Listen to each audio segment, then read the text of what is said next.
Hi, this is Udo Dirkschneider, the singer of U.D.O, and you're watching hardrockhaven.net.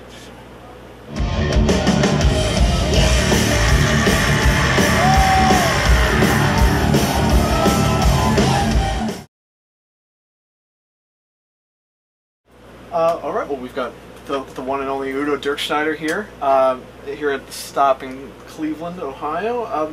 Why has there been such a long absence between your U.S. tours? You've been away for a while. Yeah, but I mean, the problem was, so the album was not really out here. We had no really backup here in America. There was no promotion company, no booking agencies or stuff like that. So it was not making sense for us to come over, you know. So and now we got everything. All the albums are out now here, and we have a co-management, we have a promotion company, so we have to hold back up. And then we said, okay, let's give it a try and see what's happening now in America for us.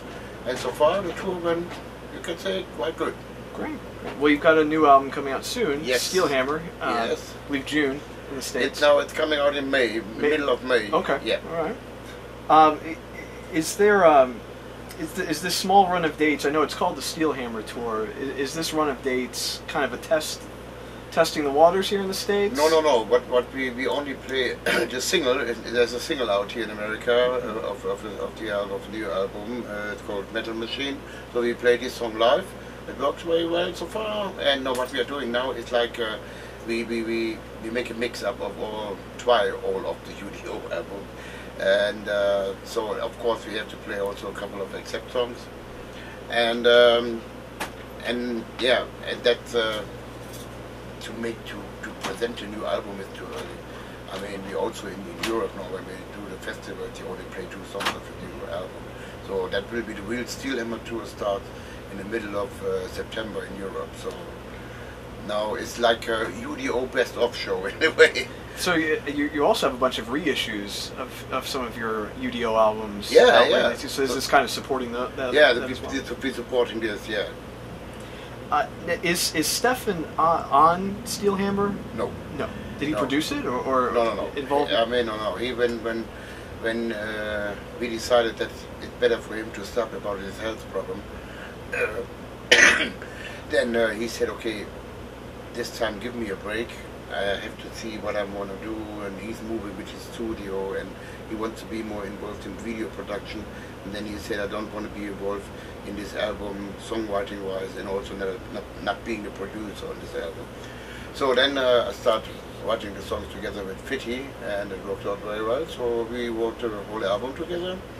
So and then for me it was like, okay, what I'm doing now with production. And then, I mean, back in the 80s, I was also doing some production together with Michael Wagner, my long-term friend. So, and then I said to Fitty, okay, here we go, we do it on our own, just step into Coke Water and see what's coming up. And the result is, yeah, we are very pleased with the result. And so far in Europe, the journalists, they was listening already to the whole album. They said, what can I say? They like it very much. And yeah, what we did with the new album was, we was going a little bit more back to the older days, you know, having the people at the studio, talking face to face, using real amps, cabinet, stuff like that, real drums and all, everything. It was, in a way, a step back.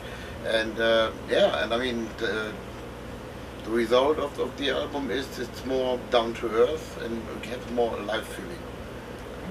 Was it difficult finding 2 new guitarists for the band?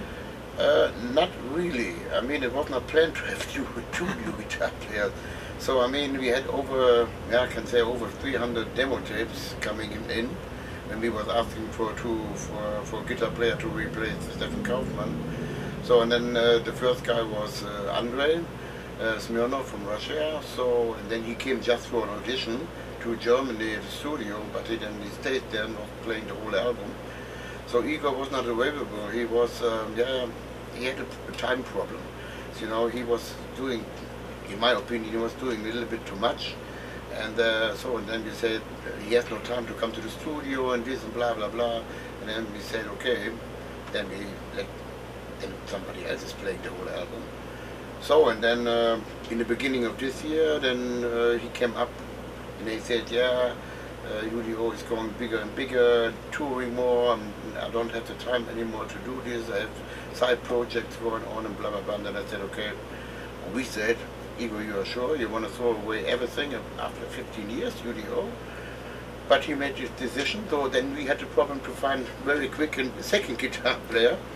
So, but under the last 4 guitar players, what we had from of the demo tape, there was the Kasperi Heiken from Finland.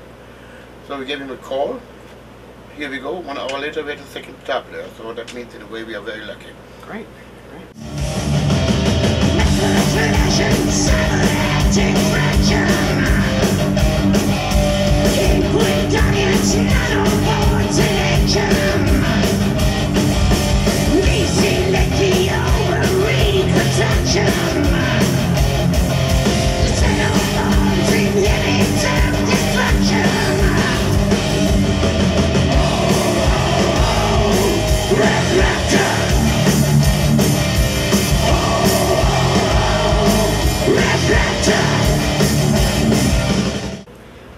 Your album covers have always been very striking, the art in particular on your albums. Can you talk a little bit about the Steel Hammer cover art and who did that? Yeah, I mean, this guy who did Steel Hammer cover was the guy who was doing the Dominator and the Rev-Raptor thing. So, and then we gave him just the name of the album, Steel Hammer, and said, okay, come up with some idea. That was it. And for me, yeah, if you see the cover, you know exactly what kind of music is coming up, so that it's real metal. How do you prepare your voice before a show? I do nothing. You do nothing? I just go on stage and sing. So I never warm up or stuff like that. What can I say about my voice? I mean, my voice, in a way, I think I'm really lucky with my voice. I mean, I never cancel the show. I never had real problems with my voice, so knock on wood. Absolutely. Do you do anything to protect it in any way, like after the show, or avoid things? Yeah, I try to. I don't talk that much, you know, especially after the show. Really quiet, and also when we go on a real long tour, then I don't talk that much. So let's keep everything safer then.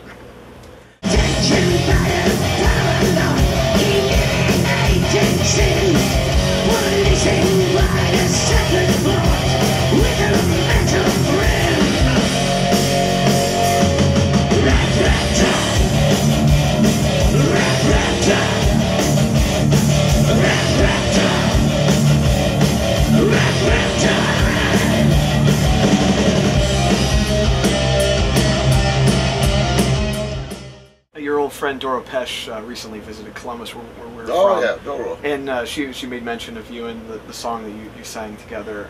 Do you stay in touch with Doro at all? Yeah, what can I say to Doro? I mean, about Doro, I mean, we are long-term friends.